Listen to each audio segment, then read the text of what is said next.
woman found the dregs of the medicine left in the cup, and this kind of tonic soup she has been drinking for 3 months. Thinking back to the time when she drank the tonic soup prepared by the nanny, she became sleepy and in a trance. There's no doubt that once the heroine is dead, Gina will be able to rightfully take over her position as mistress. Jenny couldn't bear to think about it any further. She snuck into Gina's room to check her suspicions, and it was just as she suspected. The room was filled with soup recipes. There were books detailing the dangers of tonic soups, and Jenny found a large amount of illegal drugs under the bed. Suddenly, Gina returned with her car. At the sound of her voice, Jenny rushed to restore the scene to its original state. Then she went back to the living room to calm down. She opened the door for her son and Gina. Gina was surprised to see Jenny still awake. The heroine should have slept through the tonic soup until tomorrow. Gina couldn't help but wonder what she had discovered. In order to test Jenny, Gina made a new cup of tonic soup. At this time, her son also came forward to talk about school. For the sake of her son's safety, the heroine could only pick up the cup and drink it. Gina was finally relieved. Then she took her son to the rehabilitation center. As soon as they left, Jenny came back to the room again. She recorded Gina's poisoning on her mobile phone. Then she called her husband to tell him about it and agreed to go to the police immediately.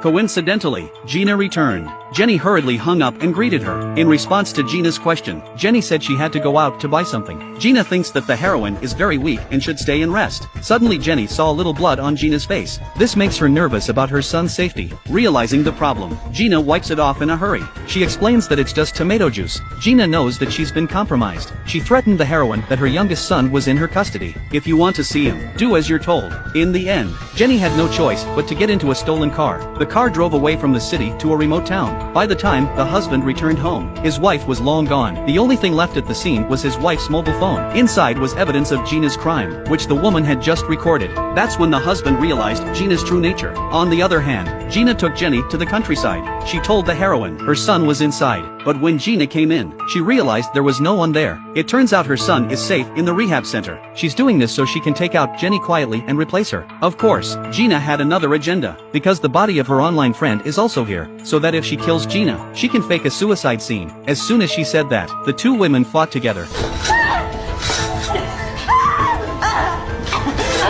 At that moment, the heroine exerted all her strength to resist, but she was still pressed by Gina and rubbed like crazy. At this critical moment, Jenny grabbed a teapot and knocked Gina out. At the end of the film, the heroine successfully saved herself. Gina will be punished by the law. Since then, the family has returned to a peaceful and happy life.